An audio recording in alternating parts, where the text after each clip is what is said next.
y un placer y hasta la próxima. Bueno, pues la siguiente intervención de esta tarde va a correr a cabo de Sara Martín Hernán, que nos viene a hablar de un género súper importante en los matorrales mediterráneos y que seguro que nuestros alumnos van a agradecer mucho a posteriori poder ver esta charla.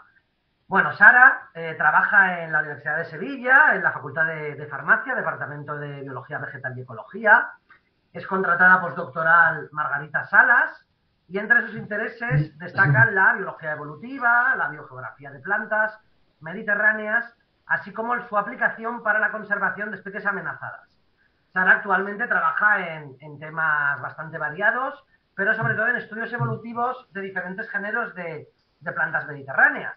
Por ejemplo, está trabajando con la filogeografía de Daphne, la biogeografía del género Vela y también con la evolución del tamaño genómico del género Helianthemum y la delimitación taxonómica y evolución de especies complejas de la sección Pseudocistus del género Helianthemum. Esta tarde Sara nos viene a hablar del género Helianthemum en la península ibérica, así que muchísimas gracias, Sara, y adelante. Vale, voy a proceder a abrir la presentación. Confirmarme, por favor, que podéis visualizarla correctamente. A ver, tarda un poquito en cargar. A ver, ahora. ¿Lo veis bien, verdad? Sí. Vale, pues nada, muchas gracias, Mario, por la presentación. Como ya has mencionado, vengo a hablaros del género Helianthemum, que es el grupo de plantas con el que he tenido la suerte de trabajar durante mi tesis doctoral y también durante mis investigaciones postdoctorales, aunque es cierto que es un grupo muy desafiante, como vais a ver, y más desafiante es el reto de teneros que explicar en tan solo 20 minutos cómo diferenciar sus especies. Pero bueno, intentaré hacerlo de la mejor manera posible. He estructurado la charla en los siguientes apartados. Os hablaré brevemente de qué es la familia Cistaceae, qué géneros integra y cuáles son las principales características. Y me meteré de lleno, en segundo lugar, para hablaros del género Helianthemum, cómo diferenciar Helianthemum del resto de géneros de cistaceas y de cuáles son las principales peculiaridades o características más relevantes dentro del género. En tercer lugar, nos meteremos en faena para hablar de los caracteres diagnósticos que nos permiten identificar las especies más representativas de la península ibérica y, en último lugar, os daré una serie de recomendaciones a los usuarios de plataformas de ciencia ciudadana como iNaturalis para intentar hacer observaciones de alta calidad. La familia Cistaceas pertenece al orden Malvales y es una familia de mediano tamaño que integra 7 géneros y más de 200 especies y que se distribuyen en áreas templadas y mediterráneas, fundamentalmente del hemisferio norte, aunque podemos encontrarla puntualmente en el hemisferio sur. En el Nuevo Mundo encontramos 3 géneros endémicos, Crocanthemum, Leckea y Hudsonia, y en el Viejo Mundo encontramos 4 géneros que se restringen fundamentalmente a la cuenca mediterránea, que son Tuberaria, Cistus, Fumana y Helianthemum, siendo Helianthemum de lejos el que cuenta con una mayor diversidad de especies. ¿Qué caracteriza a la familia Cistaceas? Bueno, todos estaremos de acuerdo en que lo más llamativo de la familia son esas flores muy coloridas, en general de gran tamaño, con colores morados, rosas, amarillos o blancos, frecuentemente con una mácula en la base del pétalo, aunque no siempre lo encontramos. Y los frutos, también es un carácter muy identificable que nos permite rápidamente saber que estamos ante una cistácea. Se trata de frutos secos dehiscentes que se abren en varias valvas para liberar las semillas y que reciben el nombre de cápsulas. Las cápsulas tienen una morfología muy variable y el número de valvas también es muy variable y esto nos permite distinguir entre los distintos géneros, como veremos más adelante. En cuanto a las hojas, la variación en las hojas es enorme, no solo en la disposición, habiendo hojas opuestas, alternas o en roseta, sino también por la presencia o ausencia de estípulas, el grado de pubescencia, habiendo plantas muy pubescentes hasta totalmente glabras, y con una forma del limbo también muy variable, con especies con hojas cilíndricas o lineares hasta ovolanceoladas de gran tamaño. De hecho, esta gran variación en la hoja es patente incluso dentro del mismo género y de hecho se ha documentado dentro del género Cistus o género de las jaras una radiación adaptativa con una enorme variación no solo en la forma sino en el tamaño, grado de pubescencia, contenido de ládano, que está asociado a la presencia de las especies en diferentes ambientes ecológicos. Respecto al hábito, la gran mayoría de las especies de cistáceas son arbustos de mediano porte, pero también encontramos matas sufrútices, que son las que solo tienen leñosa la base de la planta, o también fruticulosas con un crecimiento a ras del suelo.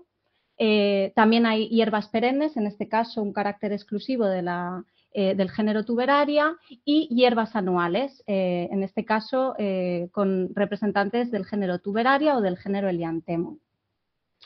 ¿Cómo diferenciamos un Helianthemum de otros géneros de cistáceas? Pues en el caso de Tuberaria lo tenemos bastante fácil, los caracteres son muy evidentes. En el caso de Tuberaria son todo hierbas anuales o perennes que presentan una roseta basal de hojas con 3 nervios muy bien marcados. En el caso de Helianthemum rara vez encontraremos hierbas anuales, la mayoría de plantas son leñosas, pero sí que hay algunos representantes de plantas anuales que tienen una roseta basal al inicio del crecimiento de la planta, pero en el que nunca distinguiremos esos 3 nervios bien marcados que sí que están presentes en Tuberaria. Otra de las diferencias que nos permiten diferenciar una Tuberaria de un Helianthemum es que en el caso de las Tuberarias no hay estilo, el estigma está directamente sentado sobre el ovario, mientras que en el caso del Helianthemum sí que hay un estilo distinguible o visual, pero el grado o la longitud de este estilo sí que es muy variable dentro de las especies. Respecto al género Cistus, las diferencias también son bastante patentes, aunque es cierto que en iNaturalis nos hemos encontrado bastantes casos en los que se identifica una especie de Helianthemum como Cistus y viceversa. ¿Cuáles son las características que nos permiten diferenciarlos? Pues en primer lugar el número de sépalos. En Cistus podemos tener especies con 3 sépalos o especies con 5 sépalos, pero los 2 sépalos externos, en el caso de tener 5, siempre van a tener una longitud igual o superior a los internos. Mientras que en el caso del Helianthemum vamos a tener siempre 5 sépalos, pero los 2 externos son muy chiquititos, como podéis ver en las imágenes, y muy estrechos. Además, mientras que en el caso de Cistus los sépalos no tienen unas costillas marcadas, en el caso de Helianthemum suele tener, aunque no siempre, unos nervios que recorren longitudinalmente los sépalos internos, que suelen tener también una coloración rojiza muy llamativa y que nos permite rápidamente saber que no estamos ante un Cistus. Por otro lado, la forma de crecimiento, el hábito, también es en general diferente, siendo en el caso de las especies de Helianthemum común encontrar arbustos de mediano porte, mientras que en el caso de Helianthemum, por lo general, dominan las matas sufrútices, aunque este carácter dentro de Helianthemum es muy variable y debemos atender fundamentalmente a las características de las flores. Respecto al género Fumana, la cosa se complica. Me voy a detener un poquito más aquí porque es frecuente encontrar errores de identificación entre Fumana y Helianthemum y, de hecho, en muchos casos, en una misma observación, encontramos individuos de Fumana y individuos de Helianthemum como si fueran la misma especie, porque, de hecho, conviven en los mismos ambientes. Esto es porque cuentan con muchas semejanzas, como son que los 2 géneros tienen 5 sépalos, con los 2 externos más cortitos, con los nervios de los sépalos internos muy marcados en ambos casos y con flores amarillas de tamaños similares, aunque en el caso de Helianthemum sí que podemos encontrar especies que adquieren otras coloraciones. Además, la forma de crecimiento también es similar, en ambos géneros dominan las matas sufrútices. Ambos géneros tienen cápsulas que se abren en 3 valvas, a diferencia, por ejemplo, del género Cistus, que se abren en un número de valvas a veces mayor, y, como he mencionado, habitan los mismos ambientes que suelen ser mediterráneos séricos. Sin embargo, si se conocen las diferencias, es relativamente fácil diferenciar una fumana de un Helianthemum. Y aquí os cito las principales diferencias. En fumana vamos a encontrar lo que se llaman estaminodios. Esto es un carácter exclusivo en fumana y son esos filamentos, esos estambres que carecen de anteras porque son estériles y que se encuentran en la parte externa de la nube de estambres. Mientras que en el caso del Helianthemum siempre vamos a tener anteras en los estambres, van a ser todos fértiles. En segundo lugar, las hojas en fumana pueden ser opuestas, pero también pueden ser alternas, mientras que en Helianthemum la mayoría de los individuos y especies van a tener hojas opuestas.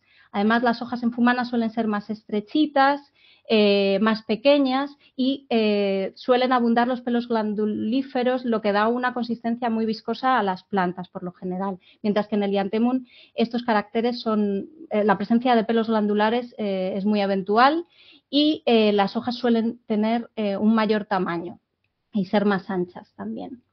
Respecto a los botones florales, los botones de fumana son muy alargados y muy retorcidos, mientras que en general en el Helianthemum son más redondeados y menos retorcidos.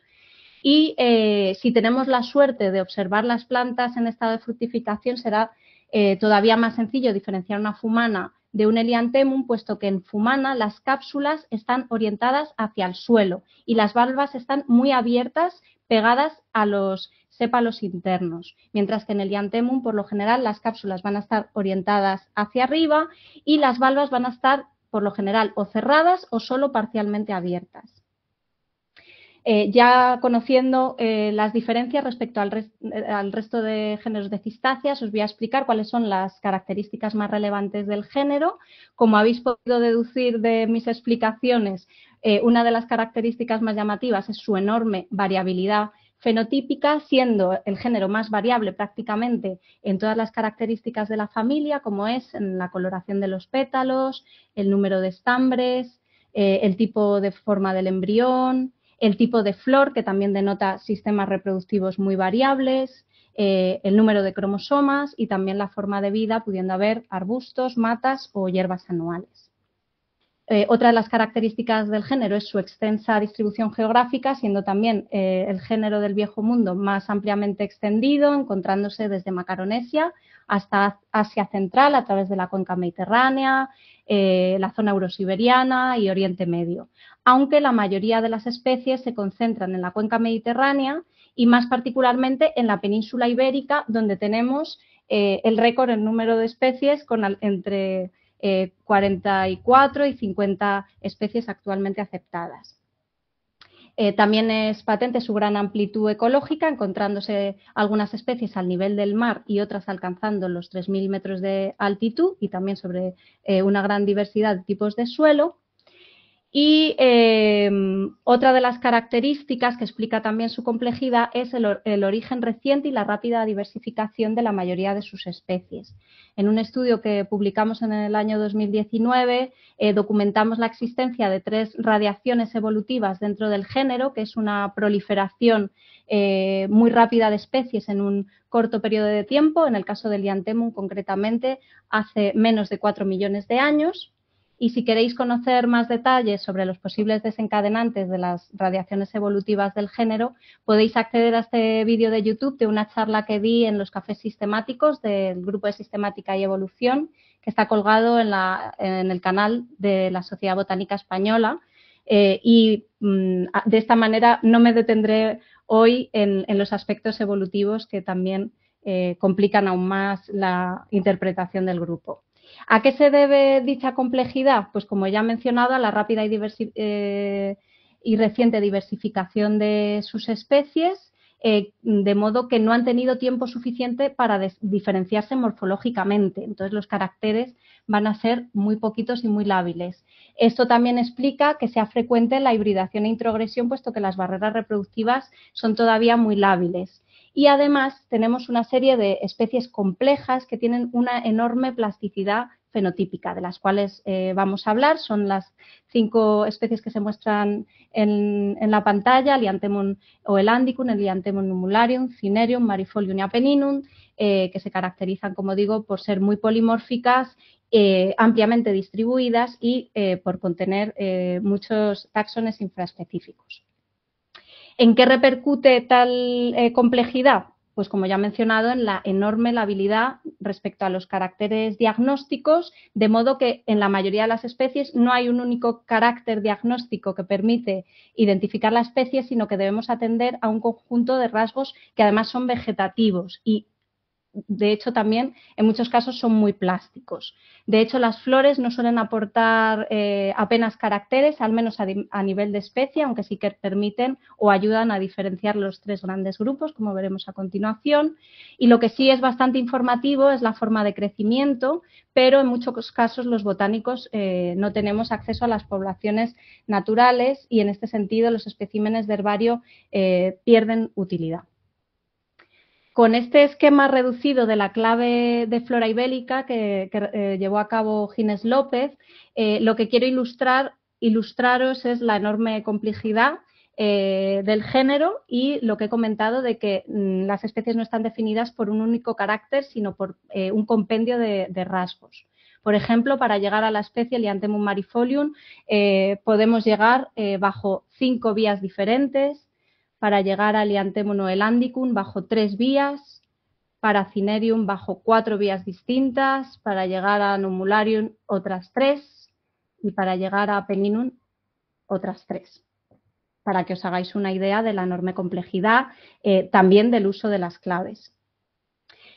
Yo me voy a centrar en las 10 especies más observadas en el Biomaratón de Flora Española de esta tercera edición, porque además son las más fácilmente de encontrar en el campo porque son las más ampliamente distribuidas en la mayoría de los casos. Y además representan muy bien la sistemática del grupo, puesto que tienen miembros de los 3 subgéneros y de la mayoría de secciones presentes en la península ibérica.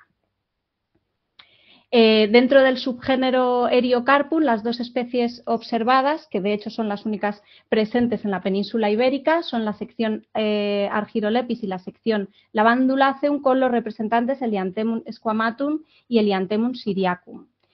Son 2 secciones, como veis, muy pequeñitas. La sección Argyrolepis es monotípica, con la única especie squamatum, y la sección Lavandulaceum con un endemismo restringido, que es Elianthemum motae, y con Syriacum como segundo representante. Son plantas que en una primera impresión pueden parecer muy similares, puesto que tienen unas inflorescencias escorpioides muy congestas con muchas flores y que además se agrupan en corimbos y que en floración dan ese aspecto tan impresionante, pero si atendemos a los caracteres de las hojas, rápidamente vamos a diferenciar un squamatum de un Syriacum y también del resto de géneros presentes en la península ibérica. En el caso de Syriacum, tiene hojas espatuladas que están cubiertas por unas escamas peltadas que, aunque no podamos visualizarlos con una lupa, dan un aspecto plateado muy brillante a las hojas. En el caso de Syriacum, las hojas son casi lineares, de margen muy revoluto y con un indumento que da una coloración cenicienta, incluso azulada a las hojas. Además, habitan en ambientes también diferentes, en tanto que Squamatum es un gipsófilo estricto, es decir, crece únicamente en afloramientos de yeso, mientras que Syriacum es una planta más generalista, que se encuentra en ambientes séricos mediterráneos del este peninsular. Otra de las especies observadas, en este caso pertenece al subgénero Plectolobum, es Elianthemum caput felis, que también forma su propia sección, atendiendo al epíteto específico de la especie. Es bastante sorprendente que se haya observado esta planta, puesto que está amenazada bajo la UICN como vulnerable y restringida a ambientes costeros de las provincias de Murcia, Alicante y también en las Islas Baleares. Y es una planta muy distinguible por esos botones con cabeza de gatos a los que hace alusión el epíteto específico de la especie, ya que tiene mucha pelosidad en los sépalos, tanto internos como externos, y además los externos son ovados, son mucho más anchos que los del resto de especies del género. Aquí ya nos metemos en un terreno un poco más pantanoso, estamos todavía dentro del subgénero Plectolobum y os voy a citar las diferencias principales entre las 3 especies complejas dentro de la sección Pseudocistus. Me gustaría mencionar que dentro de la sección Pseudocistus, una de las características principales es que las hojas inferiores no son estipuladas y esto nos va a permitir diferenciarlo de otras especies que pueden parecerse, pero que pertenecen a otras secciones, fundamentalmente a la sección Helianthemum, donde los errores suelen ser frecuentes. Además de no tener estípulas en las hojas inferiores, cuenta con unas flores bastante características, puesto que son flores más bien chiquititas, con muchísimos estambres y con un estilo muy retorcido a modo de rabo de cerdo, y que denota la naturaleza xenógama de este grupo. Aparte, está apoyado por estudios también empíricos. Estas tres especies complejas son muy variables, muy polimórficas, como ya he dicho, y además tienden a hibridar, con lo cual los rasgos diagnósticos en realidad representan un gradiente de variación y yo me voy a ceñir a los extremos de ese gradiente para explicaros, digamos, las poblaciones que tienen más entidad. Dentro del Helianthemum marifolium, lo más característico es que presentan hojas cordadas con una base acorazonada, y la forma de crecimiento, que es muy difusa o procumbente, muy destartalada a ras del suelo por lo general, y con inflorescencias simples. En el caso del Helianthemum cinereum, la forma de crecimiento es a partir de una roseta basal de hojas, a partir de la cual se desarrollan los tallos floríferos, a veces más a ras del suelo, a veces más ascendentes, pero siempre con esa roseta basal persistente, por lo general. Las hojas, además, tienen por lo general el envés muy verde, el haz muy verde y el envés muy blanquecino, y además tienen ese nervio principal muy marcado que hace que la hoja se pliegue a modo de libro. Y otra de los caracteres exclusivos dentro de este grupo es que presentan inflorescencias ramosas y eso nos permite diferenciar un Cinerium de las otras dos especies que están a los lados. Respecto a Helianthemum o Elandicum, además de que esta especie suele crecer en ambientes más húmedos, más eurosiberianos, la forma de crecimiento también es diferente, suele ser una mata más cespitosa, más compacta, y las hojas también son muy particulares, puesto que tienen una base cuneada y son amplexicaules, es decir, están soldadas por la base y forman una pequeña vaina, como veis ahí. Y las inflorescencias en este caso también son simples. Pasamos ahora al subgénero Helianthemum, y dentro del subgénero Helianthemum se han visto dos especies que pertenecen a la sección Brachypetalum. Esta sección se caracteriza por contener miembros únicamente anuales, hierbas anuales, ¿vale? Y otra de las características también de esta sección Brachypetalum es que las flores son muy chiquititas, suelen tener muy pocos estambres y el estigma se encuentra a la altura de los estambres. Y esto denota la naturaleza autógama dentro del grupo. Las dos especies que se observan en el biomaratón y que son muy abundantes son Salicifolium y Ledifolium, y las diferencias se basan fundamentalmente en la longitud del pedicelo y en la forma de la cápsula.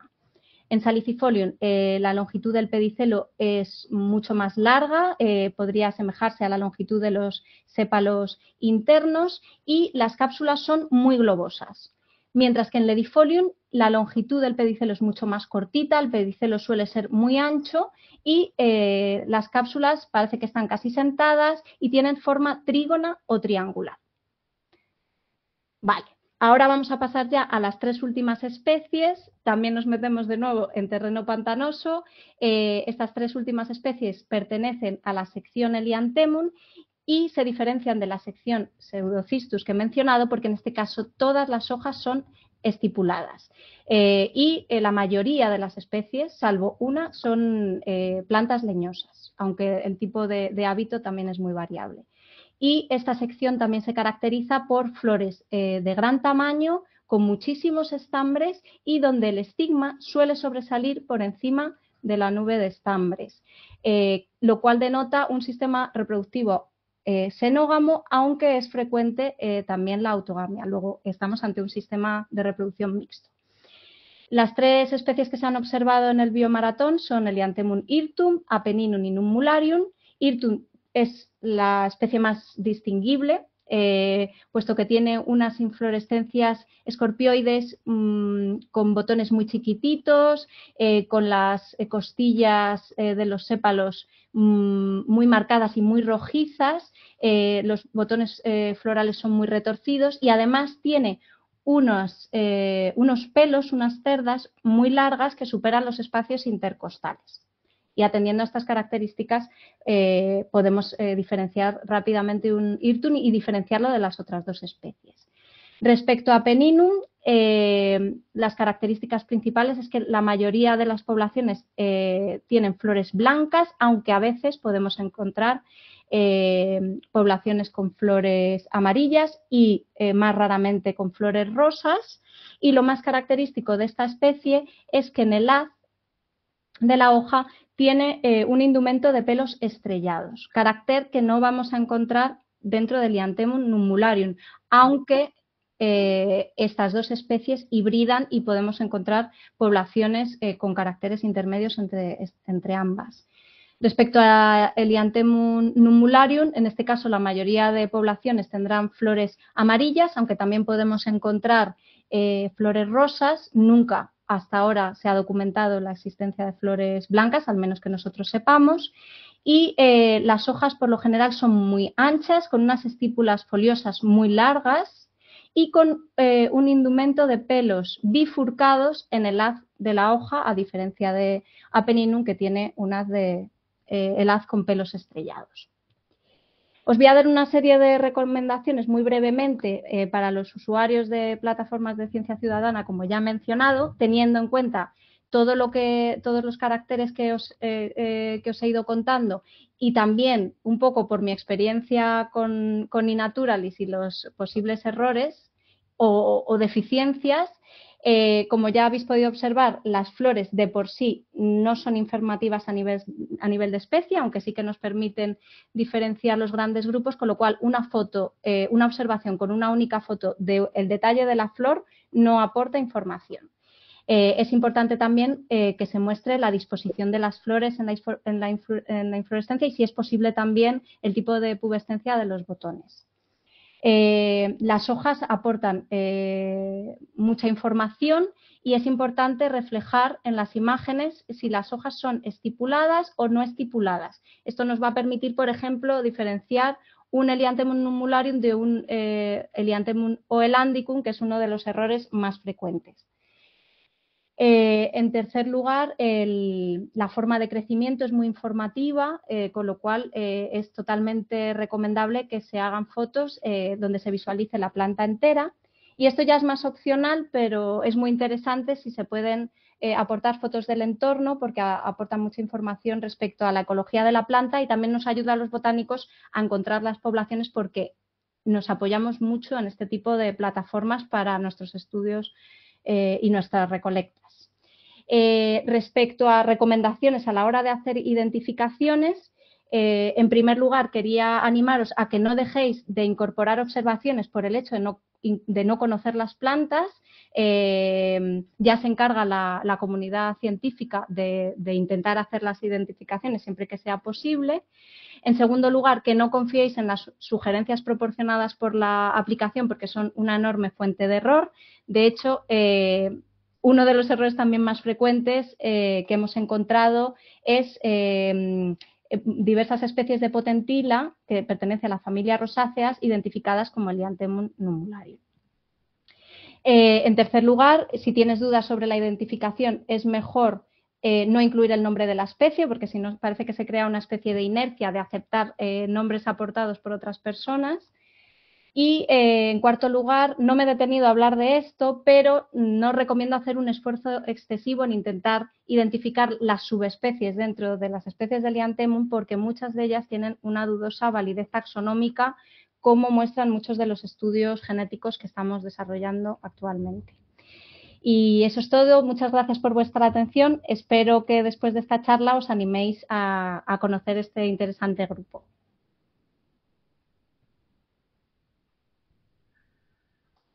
Pues muchísimas gracias, Sara. bueno, una intervención que va a ser muy fructífera, seguro, y nos va a ser muy útil. Otra charla que, vamos, maravillosa. No sé si hay alguna pregunta. Tenemos tiempo para un par de minutos de preguntas.